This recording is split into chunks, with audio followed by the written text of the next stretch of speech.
Semua, kembali lagi dengan saya Reski. Di video kali ini kita akan coba untuk belajar tentang reusable komponen di React.js dan juga kita akan styling beberapa tampilan di dalam komponen React kita. Nah, pertama mungkin kita coba styling dulu di bagian komponen utama yaitu app.jsx. Nah, di sini kita coba lakukan styling di bagian bandnya. Kita bisa kasih jarak dengan menggunakan yang namanya box model.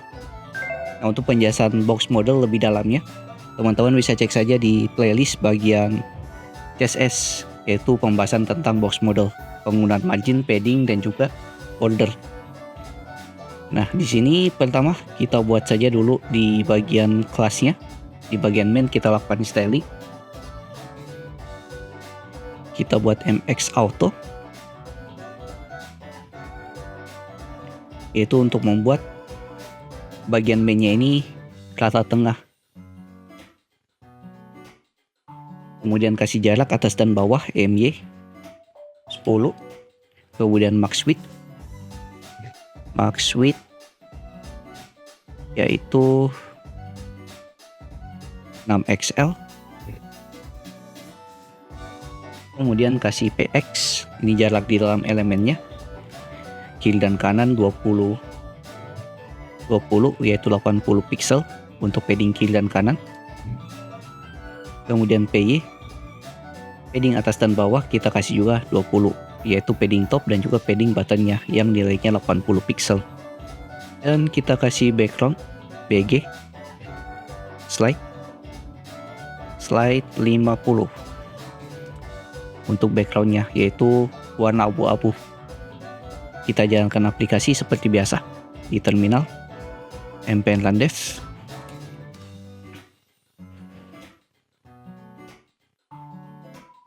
Kita buka. Di sini sudah masuk. Ini ada bagian jarak di kiri kanannya dan ini backgroundnya slide 50. Ada background di dalamnya. Nah, kemudian di sini kita coba lakukan yang namanya reusable komponen, di mana komponennya kita akan buat satu komponen yang bisa digunakan di home, about, kontak, dan juga to-do-nya, terutama untuk bagian title-nya ini. Kita buat stylingnya sama di setiap komponen dari page-nya. Kita bisa masuk lagi ke dalam codingan. Kita buat dulu komponennya yang bisa kita gunakan nantinya. Kita buat file di sini. Kita sebut saja namanya title header .gsx. Dan kita buat di sini berupa komponen function. Nah, teman-teman bisa install beberapa ekstensi yang mungkin bisa digunakan untuk mempermudah codingan kita, seperti React Readers ini yang untuk kode snippetnya yang ES7 buatan dari DSZ Nutsder, dan juga bisa install React Code Snippet untuk bagian autocomplete-nya yang ini. Jadi dua ekstensi ini bakal membuat codingan kita lebih mudah untuk di tick nantinya atau autocomplete-nya. Nah, ini cara pembuatan komponennya menggunakan ekstensinya tadi. Kita bisa gunakan fungsi yaitu rafce. Nah, di mana dia akan membuat React Arrow function komponen ES7 seperti nantinya. Jadi sudah ada Arrow komponennya. Arrow komponen sudah ada komponen functionnya dan juga sudah diekspor juga. Kita bisa klik seperti ini. Kemudian kita bisa lakukan styling untuk bagian title header-nya. Di sini kita buat saja berupa div biasa. Atau jangan div, kita gunakan H1. Pembuka dan penutupnya, kemudian kasih class name yaitu text 4XL untuk ukuran dari teksnya. Kemudian font bold supaya ketebalan dari teksnya. Underline, kita kasih garis bawah. Kemudian untuk warnanya text blue, kita buat warnanya lebih gelap. Contohnya 800 yang ini.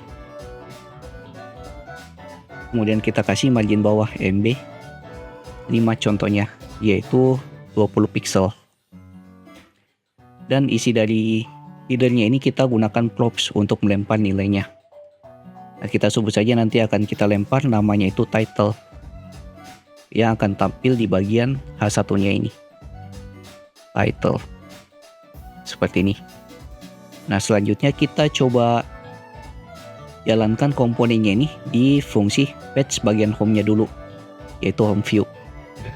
Kita lakukan import title header dari komponen title header, dan kita bisa gunakan di letaknya ini. Kita buat flag fragment, kemudian tinggal panggil komponennya title header dengan kita lempar atau kita passing props-nya, yaitu title, dengan nama props-nya yaitu home contohnya. Nah, ini kita coba cek di dalam web browser untuk tampilannya. Nah, tampilannya seperti ini. Nah, kemudian kita bisa gunakan komponen title header-nya ini di page-page lainnya seperti about, kontak, dan juga to do.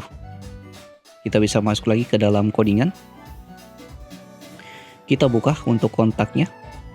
Nah, ini hampir sama. Kita tinggal import, yaitu title header, dan kita gunakan di sini, tapi dengan nilai yang berbeda. Kita panggil title header, title, yaitu nilai dari titlenya kita sebut saja kontak, seperti ini. Oh, kayaknya di sini kita perlu fragment,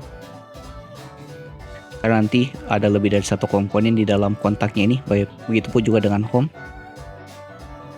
Dan kita pasang juga di komponen page yang lain. Contoh di about. Kita buat lagi. Nah, di sini juga kita bisa melakukan auto importnya. Tinggal klik saja komponennya ini, kemudian kontrol spasi. Ini akan muncul title header. Dia akan auto import. Dan kita pasang juga di to do yang ini. Kita ganti, kita paste ke sini. Nah, ini untuk to do. Dan jangan lupa kita import komponennya yang title header. Jadi sudah terpasang semua, cuman di sini saya belum ganti jadi about. Jadi setiap komponen page-nya itu stylingnya akan sama di bagian title header-nya. Karena di sini menggunakan komponen yang sama tapi dengan nilai yang berbeda. Di sini nilainya to do, di sini about, yang ini kontak, dan yang ini home. Nah, ini kita coba cek di dalam web browser. Kita reload.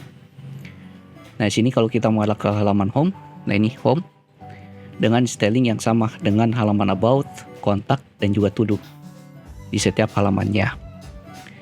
Nah, jadi penjelasan lebih ringkasnya masalah reusable komponen ini, contohnya mungkin seperti gambar ini. Jadi kita buat yang namanya title header sebagai komponen yang kita bisa akses di setiap komponen-komponen view-nya ini, atau komponen-komponen dari page-nya, tapi dengan data atau nilai yang berbeda di title-nya. Nah, untuk home itu title-nya home, untuk about view itu title-nya about, kontak view itu title-nya kontak, dan title to do itu to do view itu title-nya to do. Nah, di mana kegunaan dari reusable komponen ini, kita membuat komponen yang dapat digunakan kembali secara berulang dengan nilai berbeda. Jadi dalam prakteknya sendiri dalam React, jadi untuk meminimalkan duplikasi kode dan memudahkan kita dalam pemeliharaan aplikasinya atau development dari aplikasinya. Jadi seperti ini penjelasan lebih ringkasnya tentang reusable komponen. Oke, mungkin sekian sedikit penjelasan tentang reusable komponen di dalam React.js. Jadi kita bisa menggunakan komponennya dengan nilai-nilai berbeda di dalam komponen tersebut tanpa harus kita buat secara berulang atau melakukan duplikasi dari code-nya di setiap halaman-halamannya nanti. Di video berikutnya kita akan coba menggunakan yang namanya useState di dalam React hook-nya. Jadi kita akan gunakan form untuk melakukan manipulasi dari datanya nanti atau input field-nya. Jika ada yang tanyakan silahkan masuk ke grup Discord yang linknya ada di pin komen. Jangan lupa like, comment, dan subscribe. See you next video. Have a nice day and bye.